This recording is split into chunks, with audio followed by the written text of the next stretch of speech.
To have influence, you really don't need to have power. But what you need more than anything else is to have that almost uncanny understanding of what matters to people, or what could matter to people, to really have your finger on the pulse and really understand the environment around you. You've been described as a leader who can be incredibly motivating in building a team. How did you develop that ability? Well, I think I've developed that ability because I'm naturally curious, and I've always been driven by my curiosity. I've always been driven by, well, how does that camera work? Why does it work that way? Can we open it up? Can we take a look at it? Well, okay, I know it does this, but how could we make it do this? Because this is really what we need. And I find that it's curiosity that gets people excited. Curiosity leads to new ideas. Curiosity leads to new jobs, new industries, and it perpetuates itself because it's this never-ending cycle of what if, and followed by why not. Do you see yourself as a television executive, or how do you look at yourself in the context of the voice that media platforms create?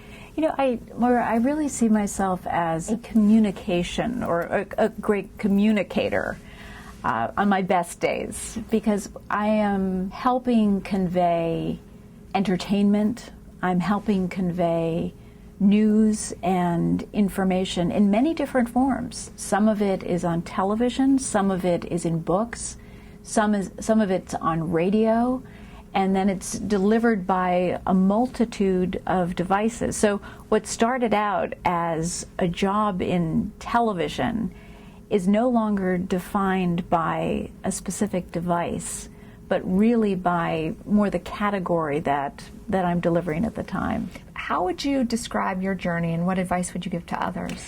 I've had a great journey, and I think I've had a great journey because I never hesitated to ask a question, ever. I believe the smartest thing you can ever do is to constantly ask questions, especially when you're uncertain, or you're going into a new area, or you're trying something new. Find the people inside your team, the people who work for you, the people who work alongside you, and the people above you. Ask the questions and listen very carefully to their advice. The second thing is to make sure that your communication on every single level is operating at its most effective. That when you speak with clarity. Constantly engage your team in a communication, because I think one of the things that I've seen kill companies and kill careers is isolation. I think I was inspired by my family's dinner table because there was a high degree of communication always with my brother, my sister, and my parents. And I think that made us a great family, and I think it also helped me put together a great team.